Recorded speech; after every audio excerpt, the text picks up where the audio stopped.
ठीक है।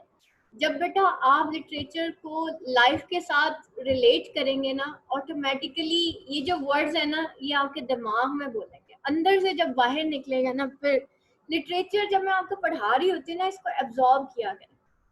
लिटरेचर के साथ मेरा बड़ा मजे का एक रिलेशन बिल्डअप हुआ। और बेटा जब भी मैं कभी सोचती थी लिटरेचर के बारे में, मैंने मास्टर्स में जब आके पढ़ा, तो मुझे ये सब्जेक्ट इतना प्यारा लगा, because human psychology, then human mind की बात होती है, उसकी इंटरनल वर्ल्ड की बात होती है, उसकी एक्सटर्नल वर्ल्ड की बात होती है। इट मीन्स कि बेटा लिटरेचर को जब आप लाइफ के साथ, उसके एक्सपीरियंसेस के साथ रिलेट करेंगे ना और फिर लिखेंगे, आप बहुत अच्छा लिख सकते हैं।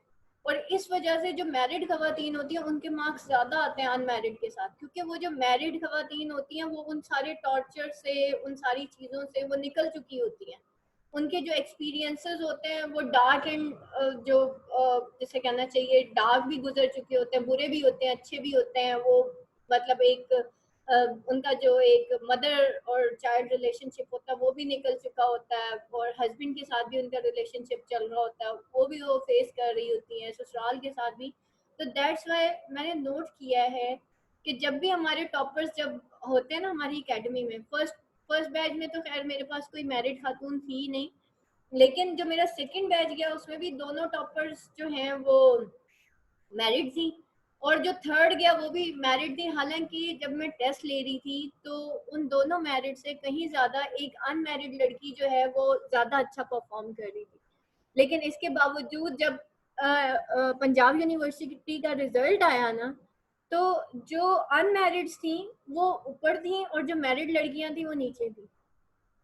उसकी बेसिक रीजन ये थी कि जो अनमैरिड होती हैं वो सिर्फ किताब तक कन्फाइन रहती हैं, और जो मैरिड खवातीन होती है जाहिर बात है वो टेस्ट उस तरह से नहीं देती, लेकिन जब वो एग्जामिनेशन हॉल में बैठी होती हैं वो अपना वहां पे फुल करके आती हैं कि भाई मेरे पास यही मौका है। जो अनमैरिड होती है मैम 3 पेपर दे देते हैं खाली, हालांकि अच्छी खासी लाइक लड़कियां होंगी। और अनमैरिड लड़कियों को ये होता है मैम हमने पेपर देना ही देना है, क्योंकि पता नहीं अगली दफा हस्बैंड पता नहीं फी देते हैं नहीं देते, अगली दफा चांस मिले ना मिले, अगली दफा एक के 2 बच्चे ना हो जाए, 2 के 3 बच्चे ना हो जाए। तो मैरिड खवातीन को बस ये होता है हमारे पास बस यही टाइम है, हमने इसको जो है वो कैच करना और हमने बस करके छोड़ना है। और एग्जामिनेशन हॉल में वो जाके लिखती हैं। ये कल वो मेरे ख्याल है फातिमा कह रही थी कि मैम मैं इतनी जीनियस नहीं हूँ। बेटा आप जीनियस हैं। एक्चुअली बात सारी होती है जब बंदे के सर पे पड़ती है ना बंदा करता है। And I am really very hopeful कि मेरे स्टूडेंट्स जब एग्जामिनेशन हॉल में जाके बैठेंगे ना ये करके आएंगे। ठीक है, you are just like my army. वो ऐसा हो नहीं सकता कि मतलब अल्लाह ताला खैर रखे, अल्लाह ताला हम सबको अपनी हिफ्ज़ अमान में रखे, अल्लाह ताला का हुक्म हुआ, अल्लाह ताला का साथ रहा तो ज़रूर स्टूडेंट्स जो हैं वो परफॉर्म करते हैं और माशाल्लाह करके आते हैं। लास्ट ईयर आयजा और क्या कहते हैं मिसबा एट द लास्ट, और इन दोनों का इरादा नहीं था पेपर देने का, है ना मिसबा? ऐसे ही हुआ था ना, याद है? फोन याद है मेरा कैसे जी, खेचा था मिसबा आपको? ऐसे ही हुआ था। प्रोस का पेपर उसी दिन बस इरादा बना था देने का। Exactly exactly. और आयजा का भी यही इशू हुआ था, आयजा की डेट शीट ही नहीं आई थी। और जब ये लोग ग्रुप के अंदर परफॉर्म नहीं कर रही थी ना बेटा, मैं एक एक स्टूडेंट को चेक कर रही होती हूँ स्टूडेंट की एक्टिविटी है। इवन जिस दिन आप लोगों की जब रिवीजन टेस्ट चल रहे होते हैं ना वहां पे भी मैं चेक कर रही होती हूँ कौन सा स्टूडेंट परफॉर्म नहीं कर रहा। तो वहां पे ना मुझे आयजा और मिसबा पे शक पड़ा था, ये दोनों लड़कियां जो है ना ये डामाडोल हुई हुई। और जब मैंने आयजा को फ़ोन किया, सुबह पोइट्री का पेपर था, मैंने एक दिन पहले आयजा को फ़ोन किया, तकरीबन मेरे ख्याल उस वक्त 12 बजे हुए थे दोपहर के। और मैंने आयजा को फ़ोन किया, मैंने कहा आयजा बेटा कल पेपर देने जा रही हैं आप? ऐसी मेरी सिक्स सेंस एकदम से थोड़ी वो हुई कि यार कोई चक्कर है आयजा के साथ में। और आयजा मुझे आगे से कहती मैम वो डेट शीट ही नहीं आई, इसलिए मैंने सोचा इस साल पेपर ही नहीं देती। मैंने कहा नहीं नहीं नहीं जाए अभी। मैंने कहा अगर डेट शीट नहीं आई तो गो टू द यूनिवर्सिटी और वहीं से अभी अभी अपनी पिक करें और अपनी डेट शीट लेके आए। वो लड़की बस उसने इस बात पे कि मैम ने कह दिया कि डेट शीट, हालांकि उसका इरादा नहीं था पेपर देने, लेकिन इस बात पे कि मैम ने कह दिया, वो कह रही मैम मैं बाहर कैसे जाऊंगी। मैंने कहा उबर और करीम नहीं है हमारे यहाँ पे, लाहौर में आप रहती हो, उबर और करीम यूज करें। बस वहीं से मैंने उसको कहा, मैंने कहा अभी जाए और अभी पेपर तो छोड़ना ही कोई नहीं। और माशाल्लाह वो क्लियर कर गई है पार्ट 1। तो बेटा दीज आर द थिंग्स। और मिसबा का भी यही था, मैम प्रोज में नहीं अपेयर होना। मैंने कहा बेटा प्रोज में तुमने पास हो जाना। मिसबा की सेल्फ राइटिंग बहुत अच्छी है, उस्ताद को पता होता है ये स्टूडेंट कर जाएगा। और इस साल अगर मिसबा ने इंशाल्लाह पेपर दिए ना, I am very hopeful Misbah के टॉपर्स में से नंबर आ जाए, हमारे टॉप स्कोरर्स में से एक मिसबा भी इंशाल्लाह होंगे। तो ये चीजें होती हैं बेटा, उस्ताद को पता चला। मिसबा सिर्फ थोड़ा सा बैड लक मिसबा की लास्ट ईयर यही, मिसबा मेरे पास बिल्कुल एंड पे आई थी। बहुत सारे स्टूडेंट बिल्कुल आखिरी 3 महीने में आते हैं, जब मतलब मेरे पास और कोई ऑप्शन नहीं रहती। मैं कहती हूँ स्टूडेंट को किसी तरह 3 से 4 पेपर क्लियर करो और बस जान छुड़ाओ, ताकि साल ज़ाया ना। लेकिन हमारे पास हाईएस्ट मार्क्स का वो ऑप्शन नहीं रह जाती, फिर हमारे पास सिर्फ ये ऑप्शन रह जाती कि स्टूडेंट को पास कराना। लेकिन इस साल अगर मिसबा ने सही परफॉर्म किया, आयजा ने परफॉर्म किया, they will be the top scorers, क्योंकि इन दोनों की सेल्फ राइटिंग बहुत अच्छी है। तो दीज आर द थिंग। अच्छा जी, यहाँ पे देखिए, चलते हैं आज अपने नेक्स्ट उसके ऊपर। यहाँ पे देखिए 2019 सप्ली है रूबियात, ठीक है। और रूबियात किसकी है यहाँ पे देख लेते हैं नीचे। सबसे पहले आप जो है देखिए रुबाइयात है बेसिकली, यहाँ पे रूबियात इंग्लिश में जब हम लिखते हैं तो फिर वो रूबियात हो जाती है। अच्छा जी, सॉरी, ये 2019 एनुअल सिंधी वीमेन कल ये हो गया हमारा, ठीक है। और ये बड़ा अच्छा आयजा ने ऑलरेडी लिखा हुआ था बेटा, इसको पढ़ लीजिएगा। उसके बाद जो है हाँ रुबाइयात 2019 सप्ली का है। दूसरा देख लेते हैं क्या है, द फीड, ठीक है। द फीड ये भी 2019 एनुअल के पेपर में यस आया हुआ था। और फीड के अंदर देख लेते हैं क्या है, इसको पढ़ते हैं थोड़ा सा। Holding a grain of millet in her beak, the mother sparrow has come to feed. एक माँ और बच्चे का रिलेशन दिखाया जा रहा है इसके अंदर, बड़ा खूबसूरत था relation. The young one are so tiny and small from head to toe they are beak. जो उसके जो स्पैरो थे उसके बच्चे इतने छोटे थे कि from head to toe they are big, के हेड टू टो से सिर्फ उनकी चोंचे ही नजर आ रही थी। जब आप चिड़िया के घोंसले में चिड़िया के बच्चे देखते हैं तो उसमें से सिर्फ उसकी चोंच ही नजर आ रही होती है, क्योंकि उनको भूख लगी हुई होती है। और उनकी माँ जब उनके लिए खाना लेके आती है तो क्या होता है, सिर्फ उनकी चोंचे नजर आ रही है। When they cry one grain to be fed the 10 young one, मतलब जब वो क्राई करते हैं तो सिर्फ उनकी बीक्स ही नजर आती हैं। One grain to be fed the 10 young ones, तो एक माँ जो है वो 10 यंग वंस को क्या करती है, उनको फीड कराती है, उनको फेड करती है। To whom the mother sparrow should feed, 10 बच्चों को एक मदर स्पैरो जो है वो फीड कराती है। Conjuring a beak with beak, क्या करती है, एक बीक से दूसरी बीक में दाना डालती है। With home should she solace, कि किसको वो अकेला जो है वो मतलब अकेले फीड नहीं करा सकती, यानी कि 10 के 10 को एक ही दफा में उसको फीड कराना है। Whispering the atom you have lean to weep and well in a loud tone, और जो है वो sorry, whispering the atom you have lean to weep. बेटा ये फिशरिंग का जरा मीनिंग देखिएगा। फिशरिंग द एटम मीन्स कि वो उस दाने को तोड़ती है, वो उस दाने को अच्छे तरीके से जरा जरा करती है। You have lean to weep, और तुम्हें जो है you have to learn to weep, यानी कि तुम्हें स्ट्रगल करना है as a mother. And well in a loud tone, और उसे लाउड टोन में वेल करना है। स्प्लिटिंग द ग्रेन, सेम उसी तरीके से वो स्प्लिट करती है ग्रेन को, दाने को। You have learn to set life on foot, वो यहाँ पे बताती है कि जिस तरीके से हमें एक एटम को फिशर करना पड़ता है, एटम को यूज करने के लिए, एटम को चलाने के लिए, you have lean to weep, तो आपको उसके लिए स्ट्रगल करनी पड़ती है। एक एटम को अगर आपने एक लिविंग बीइंग के तौर पे एक यानी कि एक माते को अगर आपने परवान चढ़वाना है, यानी कि बेसिकली वो एटम यहाँ पे बच्चों को कह रहे हैं कि एक माँ को स्ट्रगल करनी पड़ती है अगर जो है आपने उसको कुछ बनाना है। And well in loud tone, और उसमें वेल करना पड़ता है इन लाउड टोन, यानी कि you have to struggle. Being a mother is not जिसे कहना चाहिए ना, जो मर्द हजरात कह देते तुम सारा दिन करती क्या हो, बेटा एक औरत और एक माँ होना वो कोई छोटी ड्यूटी नहीं होती, ये बहुत बड़ी ड्यूटी है। इसलिए अल्लाह ताला ने औरत को नहीं कहा कि तुम कमाओ, मर्द को कहा है तुम कमाओ, ताकि वो फुली फोकस कर सके अपने बच्चों के ऊपर। क्योंकि माँ होना बेटा कोई छोटी बात नहीं है, माँ होना फुल टाइम ड्यूटी है, 24 आवर्स की ड्यूटी है। और वो हमें जो है वो अदा करनी है। और हम इसको बहुत छोटी बात समझते हैं, हालांकि ये एक बहुत बड़ी बात है अगर आप इसको डीप में लेके जाएं तो।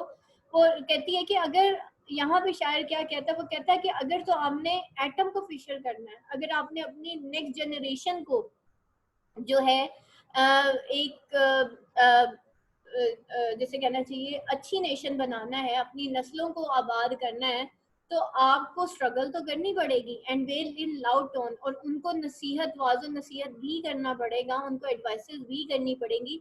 इसी तरह से, उसी तरीके से जिस तरह से वो जो चिड़िया है वो चोंच में दाना लेके छोटे छोटे दानों को, यानी कि उस एक दाने को स्प्लिट करती है, सेम उसी तरीके से हमें भी, और चिड़िया जैसे झुक के अपनी बीक के थ्रू अपने बच्चों को फीड करती है, इसी तरीके से हमें भी अपने बच्चों को, अपनी नस्लों को, अपनी जनरेशन्स को ब्रॉट अप करना पड़ेगा। You have learn to set life on foot.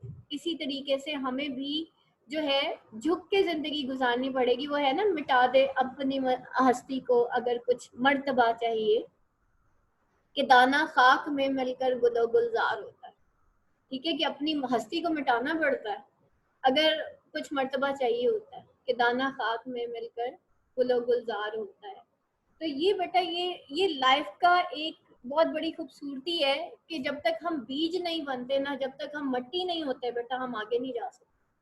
अगर मट्टी नहीं हुए ना तो आगे नहीं जाएंगे कभी।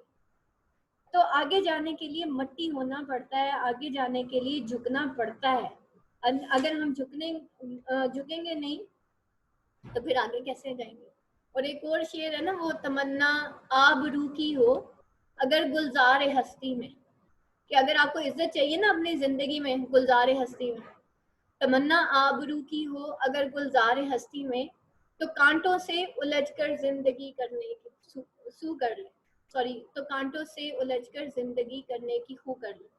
तो बेटा, अगर जिंदगी में आपको आबरू चाहिए ना, तो कांटों में तो उलझना पड़ेगा, and there is no shortcut to success. तो यहाँ पे भी वो यही कहती है कि you have learn to set on foot, कि you have to put all your efforts and you have to go down to create something, to develop something. एक जिसे कहना चाहिए ना, एक माँ के ऊपर नस्लों की नस्लें परवान चढ़ती हैं। एक जो बाप होता है वो आज ही कमाता है और आज ही खत्म हो जाता है। आपके हस्बैंड की पे कितनी चलती है, महीने बाद खत्म हो जाती होगी। अब्बू की पे जो है वो महीने बाद खत्म हो जाती है, अम्मी यही कहती हैं, और बेगमात भी यही कहती हैं। लेकिन जो औरत करती है बेटा, वो नस्लें जो हैं वो भुगतती हैं। अब अगर औरत सही कर गई तो वो नस्लें जो हैं वो भुगत जाएंगी और नस्लें परवान चढ़ जाएंगी। लेकिन औरत अगर गलत कर गई तो सोचे नस्लें कैसे तबाह होती हैं। और इसी तरीके से यहाँ पे एक मदर एंड चाइल्ड रिलेशनशिप बताया जा रहा है। वो कहते हैं, वो अब यहाँ पे कहती है, could you split the grain. अब क्या आप इस दाने को, इस ग्रेन को स्प्लिट करेंगी। One grain to be fed to the 10 young ones. एक ग्रेन है जो 10 यंग वंस पे है। एक माँ का साया 10 बच्चों पे भारी है, एक माँ का साया उसकी नस्लों पे भारी है। ये 10 यंग वंस की बात ऐसे नहीं हो रही कि एक माँ को 10 बच्चों को खाना देना है। एक माँ का जो असर है वो जनरेशन्स में है। एक माँ का असर जनरेशन्स पे है, जिसमें हम हजरत बीबी हाजरा की बात करते हैं कि उन्हीं के बारे में जो है अल्लामा इकबाल ने कहा था ना, जब ये जो हज़रत इस्माईल अलैहिस्सलाम जो है उनको कहा हज़रत इब्राहीम अलैहिस्सलाम ने कि बेटा अल्लाह की तरफ मैंने ये ख्वाब देखा है कि तुम्हें कुर्बान करना। तो हज़रत इस्माईल ने कहा था कि अब्बा जान, आप अपने उस पर पूरे उतरे, अल्लाह के हुक्म पे पूरे उतरे। तो वो क्या था बेसिकली, इसी को तो अल्लामा इकबाल ने कहा था कि ये फैजान नज़र था कि मकसद की करामत सिखाए किसने इस्माईल को आदाब फर्जंदी। आदाब फर्जंदी उनको किताबों ने या किसी रूट स्कूल ने या किसी ब्रिटिश स्कूल ने नहीं सिखाए थे, उनको उनकी माँ ने सिखाए थे। और आज हम भी इस्माइली ही हैं। ठीक है, हम लोग नबी पाक सल्लल्लाहु अलैहि वसल्लम जो है वो हज़रत इस्माईल अलैहिस्सलाम की नस्ल में। तो आप देखें, एक माँ, इसी वजह से हम जो है रोज जो है दुरूद शरीफ पढ़ते हैं ना, आले इब्राहिमा की बात करते हैं कि जो है अल्लाहुम्मा अल्लाहुम्मा सल्ली अला मुहम्मद व अला आलि मुहम्मद कमा सल्लैता अला इब्राहीम।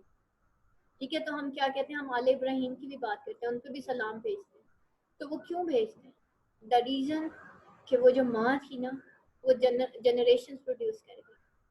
ठीक है, same is the case with हजरत मरियम। हम कहते हैं अकेली माँ जो है बच्चा उसको वो नहीं कर सकती।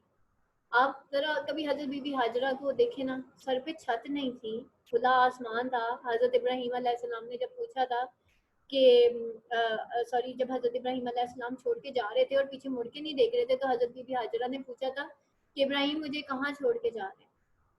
तो हजरत इब्राहीम ने जवाब नहीं दिया था कि अगर मैं जवाब दूंगा तो मेरा दिल नरम पड़ जाएगा, मेरा बच्चा छोटा है। तो और जाहिर बात है उनको अपनी बीवी से बहुत ज़्यादा मोहब्बत थी, लेकिन एट द एंड जब वो थक गई पीछे उनके चल चल के, तो कहती हैं अल्लाह की खातिर छोड़ के जा रहे हैं ना। तो हजरत इब्राहीम ने हल्का सा मतलब थोड़ा सा सर बैंड करके कहा था कि हाँ। तो हजरत बीबी हाजरा ने कहा था अच्छा ठीक है, फिर जिस अल्लाह की खातिर छोड़ के जा रहे हैं वही अल्लाह मेरी हिफाजत करेगा। तो हम तो घरों में बैठे हुए हैं, वहां पे तो ना छत थी, ना खाना था, ना पानी था, और हजरत इस्माइल जैसा बेटा उन्होंने परवान चढ़ा दिया। तो बेटा ये माँ पे डिपेंड करता है, आपके एसेट्स पे, आपकी मटेरियलिज्म पे, इन सारी चीज़ों पे नहीं। और एक माँ जो है वो जनरेशन्स पे हावी होती है। अब वो मैंने आपको शायद इमाम इब्ने तैमिया की भी मिसाल दी थी कि हजरत इमाम इब्ने तैमिया जो है उनका नाम इब्ने तैमिया नहीं था, एक्चुअली उनकी दादी का नाम इब्ने तैमिया था। और वो इतनी इबादत गुजार खातून थी जो तैमिया रज़ियल्लाहु सॉरी तैमिया अलैहिस्सलाम जो थी, वो इतनी ज़्यादा सॉरी तैमिया रहमतुल्लाह अलैह जो है वो इतनी ज़्यादा जो है इबादत गुजार खातून थी। उन्होंने अल्लाह ताला से दुआ मांगी थी कि या अल्लाह मेरी नस्लों में से इमाम उठाना जो तेरे दीन की खातिर काम करे। अल्लाह ताला ने उनकी नस्ल में से 4 इमाम उठाए और चारों का नाम इमाम इब्ने तैमिया था। चारों का नाम इमाम इब्ने, यानी कि वो जो इमाम थे वो अपनी दादी के नाम से पहचानेंगे। अल्लाह ने उस दादी उस खातून को उस माँ को हमेशा के लिए आबाद कर दिया। वो माँ उसकी डेथ होगी लेकिन आज भी जानी जाती है। शेख अब्दुल कादिर जिलानी को देख लें, जब 15 पारे सुनाए तो क्या पता चला कि उनकी माँ बहुत नेक थी। तो बेटा आप देखें, एक माँ जो है वो जनरेशन्स पे भारी है और एक बाप उसकी कमाई महीने के एंड में खत्म। इस वजह से एक औरत अगर उसको कहा जा रहा है ना यहाँ पे कि वो 10 बच्चों को फीड करती है, वो 10 जनरेशन्स पे भारी होती है। इस वजह से बेटा औरत को कहा गया कि be confined to your duty being a mother. If you are a mother then go for it. ठीक है, हमारी professional life, we are good professional but we are not good mothers. If we are good mothers we will produce a मतलब एक talented generation बेटा हम आगे produce कर सकते हैं। आप टैलेंट को छोड़ें, टैलेंट तो बेटा आज के इस बच्चे के पास नहीं है। हम इसको यूं कह सकते हैं कि एक वेल बीइंग जनरेशन जो होती है, एक प्रोडक्टिव जनरेशन में, जैसे मैं कहती हूँ ना बी आ प्रोडक्टिव मुस्लिम, तो हम एक प्रोडक्टिव मुस्लिम जनरेशन प्रोड्यूस कर सकते हैं। हम एक प्रोडक्टिव जनरेशन प्रोड्यूस कर सकते हैं अगर हम कन्फाइंड रहें टू आवर ड्यूटी। अब यहाँ पे देख लेते हैं